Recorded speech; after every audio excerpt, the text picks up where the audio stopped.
कार्यक्रम के इस भाग के प्रायोजक हैं कृषि एवं किसान कल्याण मंत्रालय, भारत सरकार। हर जोखिम से निकल कर फसल आए, सुरक्षित हो जाए। फसल बीमा से हर किसान अब आत्मनिर्भर हो जाए। संकट के समय प्रधानमंत्री फसल बीमा योजना किसानों के लिए वरदान है। अब सूखा पड़े या बाढ़ आ जाए कोई डर नहीं। अब ओले पड़े या कीट पतंगे फसल खा जाए कोई फिक्र नहीं, क्योंकि हमने लिया है प्रधानमंत्री फसल बीमा।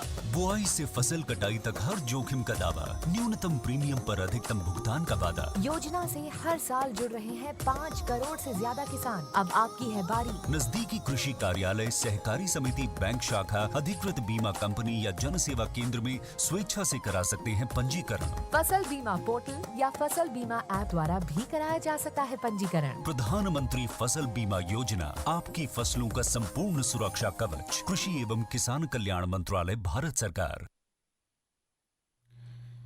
कार्यक्रम किसान वाणी सुनने वाले सब बहन भाइयों ने प्रीतम भाई की राम राम।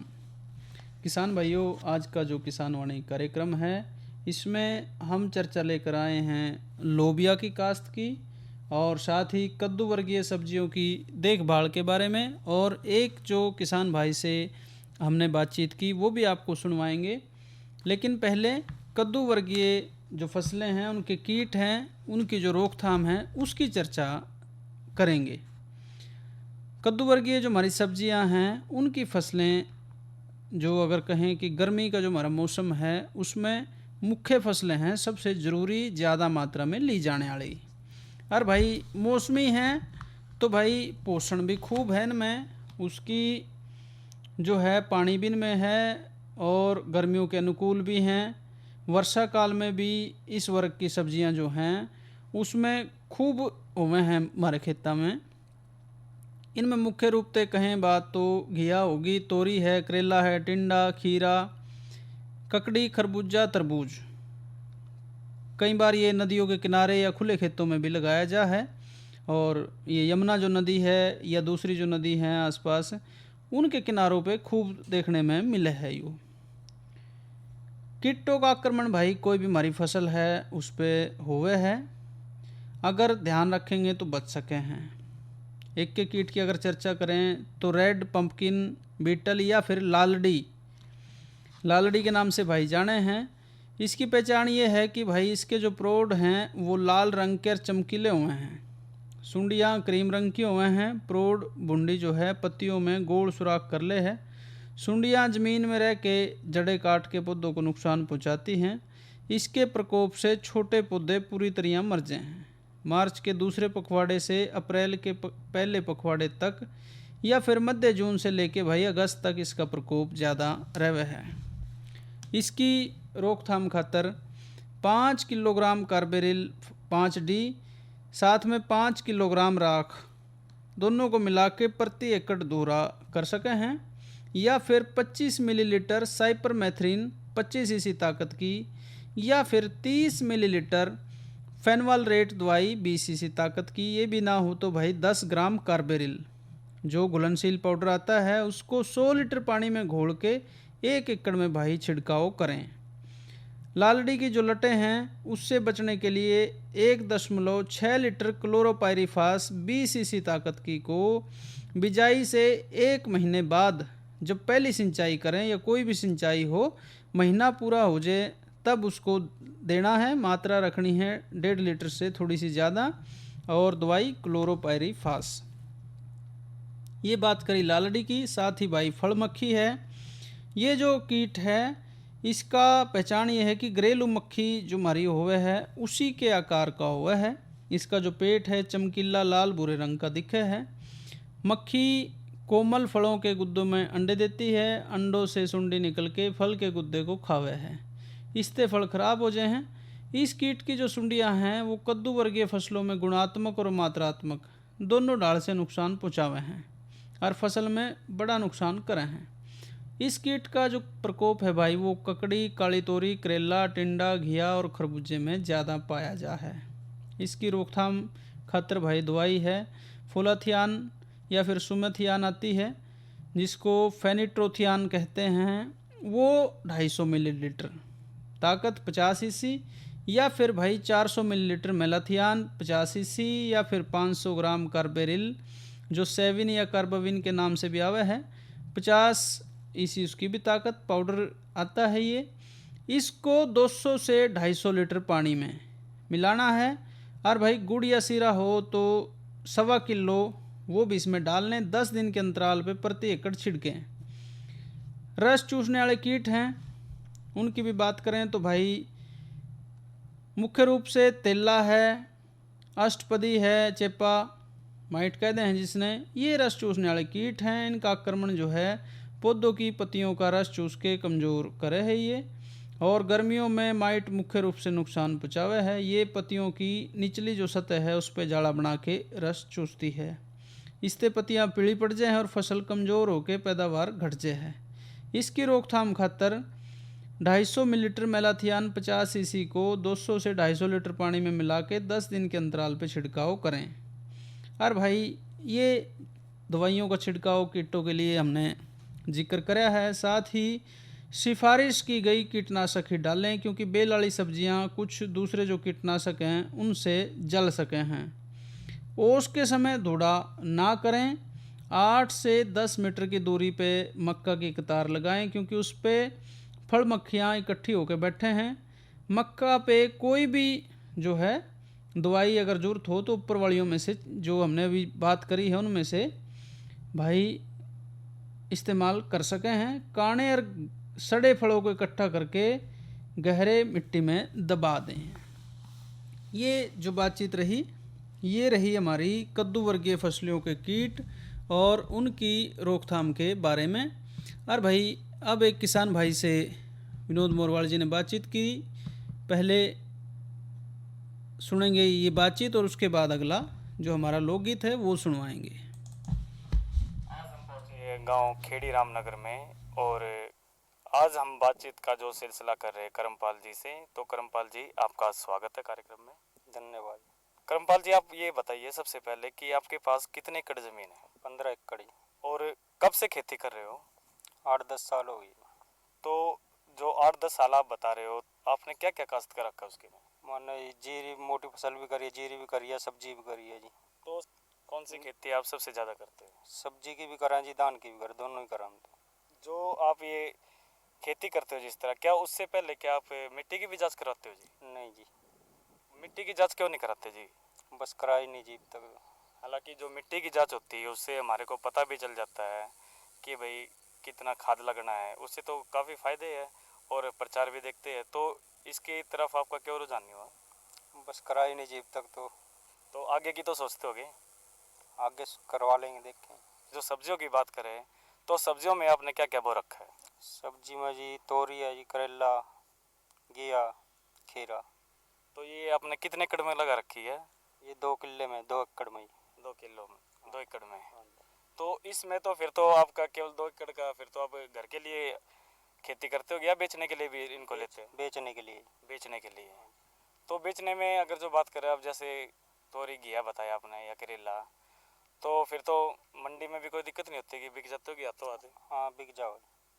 तो जो मुख्य है, मुख्य किस पर आपका वो लक्ष्य रहता है भाई? कौन सी ज़्यादा सब्जियों की बात करते हैं तो कौन सी आप सब्जी ज़्यादा उगाते हो? बस ये तो डिमांड के ऊपर बात है, जौन सी 4-5 आइटम में लगा रखे हैं, माने जिसकी डिमांड होगी वो उठ जाती है पहले। तो डिमांड में फिर आजकल कौन सी फसल जिससे आप ज़्यादा मुनाफा लेते हो? बस मुनाफा तो आगे की बात है जी, आगे जिस हिसाब से फसल बनती है, डिमांड होएगी उस हिसाब से फसल का वो हो जाएगा। और इनके नियंत्रण के लिए क्या क्या सावधानी रखते हो आप?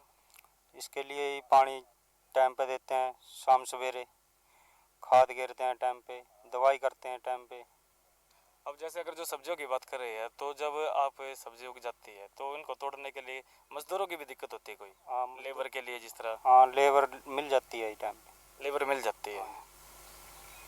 कोई मतलब इसमें कोई परेशानी नहीं होती जब आप लेबरों से काम लेते हैं? ना, परेशानी नहीं।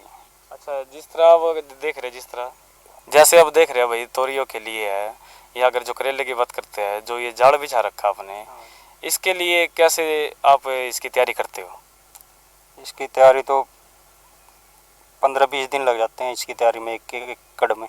1 एकड़ में हाँ जी। 15-20 दिन इस 1 एकड़ में लग जाते हाँ हैं। जी, तैयार करने में। तो ये जो जाल है ये कितने एकड़ में आपने फैला रखा है? ये 2 एकड़ में। 2 एकड़ में है सब्जियों का। जो जाल का जो मुख्य उद्देश्य है, इसमें जाल के लिए कौन सी फसल वो ज़्यादा उपयोगी रहती है जाल के लिए? इसके लिए घिया, तोरी, करेला। 3 सब्जियों के लिए आपने ये जाल लगा रखा है। अच्छा, इससे फ़ायदा क्या है जी? कितना फायदा यही है जी, बारिश पानी आ जा हाँ जी या बारिश हो जा, उसके पानी से खराब नहीं होती है। जो भी अपना फल है फ्रूट है वो सारा ऊपर ही रहेगा। अच्छा, ऊपर ही रह जाता है, मतलब कि नीचे अगर जो सब्जी गिर जाती है तो उससे कीड़ा लग जाता है, जिससे फिर घाटा हो जाता है। इसलिए आप ये जाल का इस्तेमाल करते हो। तो इसके लिए जो जब जाल बनाते हो आप, इसमें क्या सावधानी रखनी चाहिए?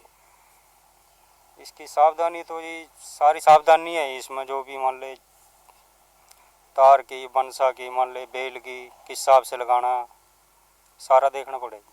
अच्छा, कोई मौसम से भी परेशानी हो जाती है, जिस तरह आंधी तूफान जैसे कुछ आ जाता है? परेशानी हो जाती है ये, आंधी तूफान आ जा, टूट जा तो खराब हो जाता है, उसमें गिर जाता है।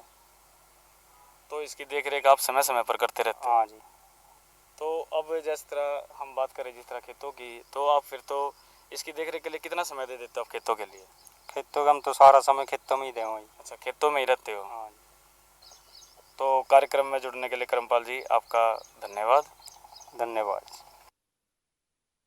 और भाई ये थे करमपाल जी गांव खेड़ी रामनगर से, और जो बातचीत की वो हमारे भाई विनोद मोरवाल ने की है। अब वक्त है एक लोकगीत का, आइए सुनते हैं ये लोकगीत।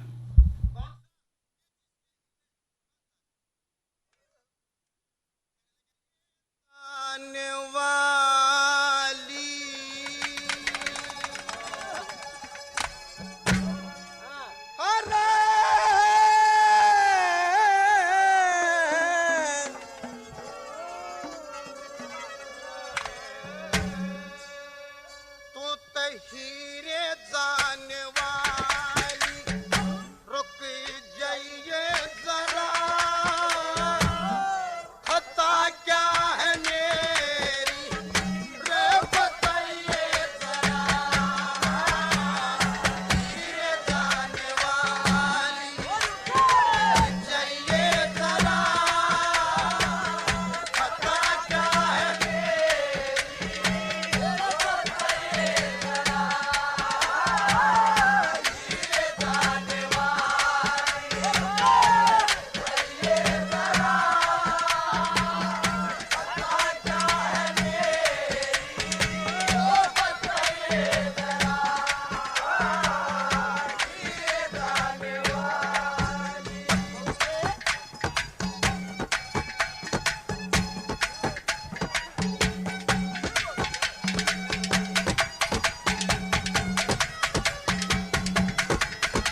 और भाई ये थे पाले राम और साथी हीरे जाने वाली, ये आपने लोकगीत सुना। साथ ही भाई बात करेंगे मौसम की, तो अधिकतम जो तापमान रहा वो 41 डिग्री, न्यूनतम 23, और कल भी भाई अधिकतम 40 और न्यूनतम 23 की संभावना है। साथ ही मौसम में कोई बड़ा बदलाव नहीं नज़र आ रहा है, फिलहाल कोई खबर नहीं है ऐसी। कल के कार्यक्रम की भाई बात करें तो कल दिन वीरवार है, चर्चा रहेगी साल भर हरे चारे के लिए शंकर हाथी घास की बिजाई और नई फसल नई उमंग में अरहर की काश्त, ये दोनों चर्चा कल हम करेंगे। साथ ही आज की जो अगली बातचीत है वो है लोबिया की काश्त के बारे में। एक तो भाई जो हमारे सिंचित इलाके हैं उनके लिए ये उपयुक्त है लोबिया की खेती। आमतौर पे से ज्वार, बाजरा, मक्की इनके साथ मिला के बीजे हैं ताकि हरे चारे की पैदावार और बगैर फली के चारे के पौष्टिक तत्व बढ़ जाएं। पशुओं में गर्मी में दूध देने की क्षमता बनाए रखने खातर इसको दुधारू जानवरों को खिलाया जा है, यानी कि बड़े काम की जो है ये फसल है। और अब लोबिया की जो है भाई खेती अगर करें तो फिर कैसे तैयारी हो, तो एक तो ये है भाई कि ज़मीन हमारी समतल होनी चाहिए।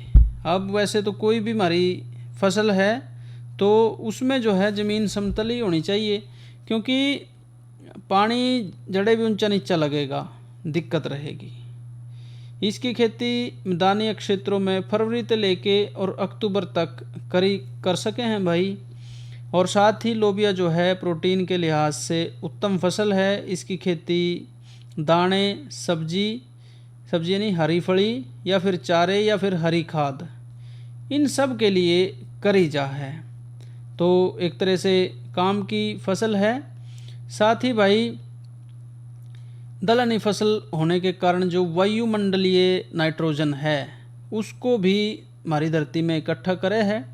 इससे भाई ज़मीन की उर्वरा शक्ति जो है वो बढ़ेगी और कोई भी इसके बाद हम फसल लेंगे तो निश्चित है कि उसमें वो फसल बेहतर होगी, बढ़वार उसमें दिखेगी।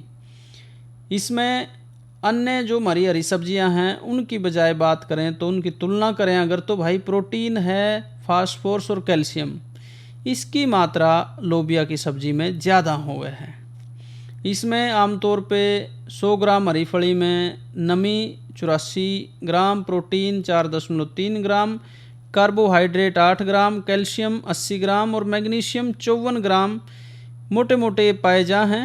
सह फसल के रूप में भी हमने जैसे बात करी इसको ले सकते हैं। लोबिया की खेती सारी ढाल की धरती पे जड़े पानी नहीं रुकता हो, यानी कि पानी की निकासी हो वहाँ ठीक रहे है। अच्छी जल निकासी जहाँ है, बलुई दोमट मिट्टी इसके लिए अच्छी रहती है। ज़्यादा ठंड की जो हमारी अवधि है नवंबर, दिसंबर और जनवरी, इन महीनों को अगर छोड़ दें तो पूरे साल लोबिया की खेती करी जा है। लोबिया की खेती जैसा हमने बताया कि बलुई दोमट और हल्की काली दोमट इस मिट्टी में कर सके हैं भाई। खेत कमतल, समतल और हल्का जो पानी निकासी वाला होना चाहिए। पहले की जो भी हमारी फसल है उसकी कटाई होने के बाद एक जुताई और मिट्टी पलटने वाले हल से उसको कर सके हैं एक जुताई को, और उसके बाद 2 से 3 जुताई देसी हल या कल्टीवेटर से जै भी जुताई भाई करें। उसके बाद पाटा जरूर लगाएं, इससे खेत में नमी बनी रहेगी और भाई हमारी जो मिट्टी खेत की है वो भुरभुरी बनेगी। अब बात करें बिजाई के तरीके की, तो 16 से 20 किलोग्राम प्रति एकड़ के हिसाब से बीज डालना है। लाइन से लाइन का जो फासला है वो 30 सेंटीमीटर रखें। इसको या पोरे या ड्रिल द्वारा बिजाई कर लें। नमी को बनाए रखने खातर सुहागा तुरंत चलाएं। जब भी मिश्रित फसल बोई जाए तो बीज की 1/3 मात्रा उसमें लगती है, उसी हिसाब से भाई बीज की मात्रा चुन लें। बीज को इस फसल खातर बनाए गए राइजोबियम कल्चर के टिक्के से उपचारित जरूर करना है।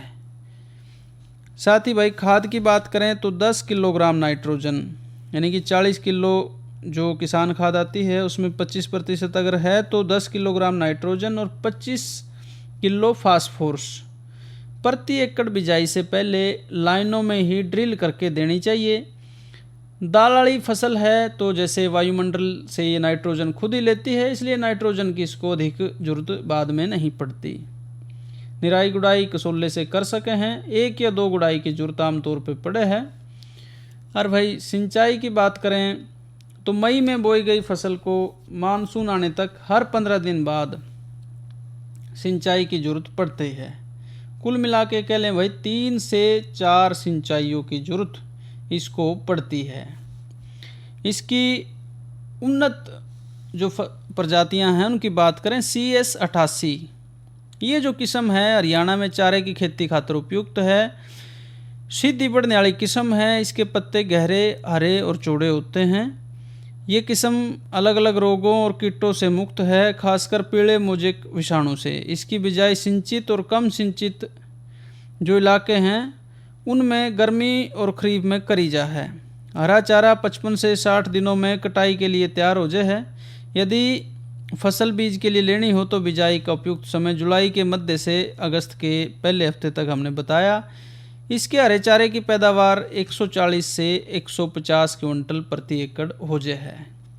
इसके अलावा पूषा ऋतुराज है। ये किस्म प्रकाश और तापक्रम खातर बड़ी संवेदनशील है। फलियां 20 से 25 सेंटीमीटर लंबी हुए हैं। हरी फलियों की जो उपज है वो लगभग 30 क्विंटल प्रति एकड़ हो जाए है।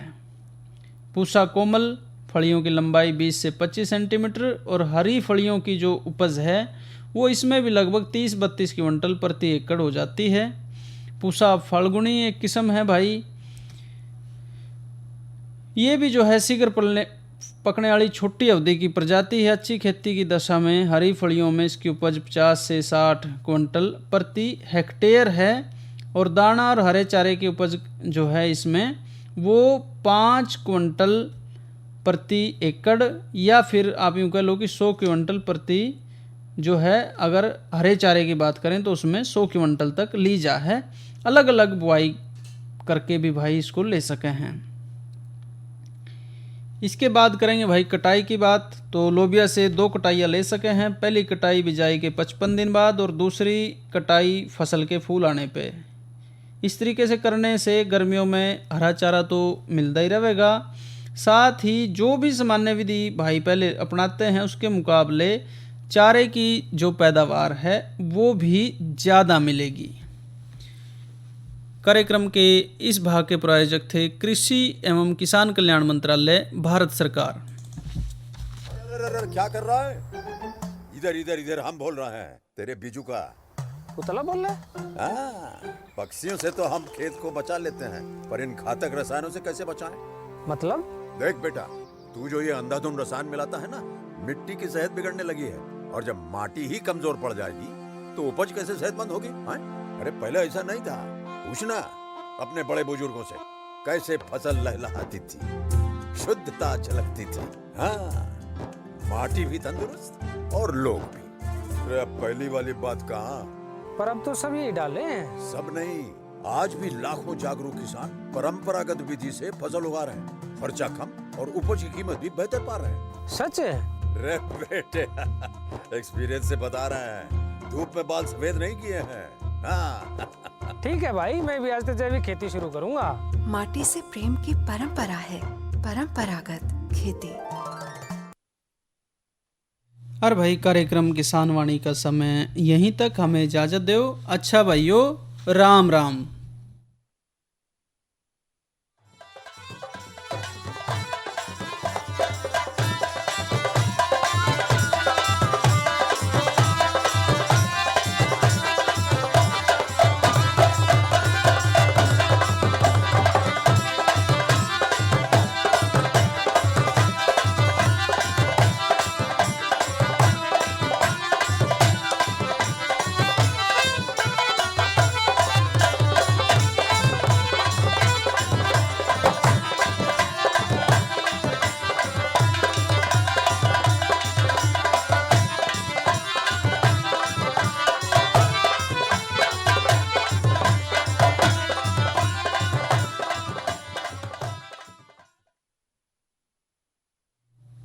अभी आप सुन रहे थे कार्यक्रम किसानवाणी 101.4 मेगाहर्ट्ज पर।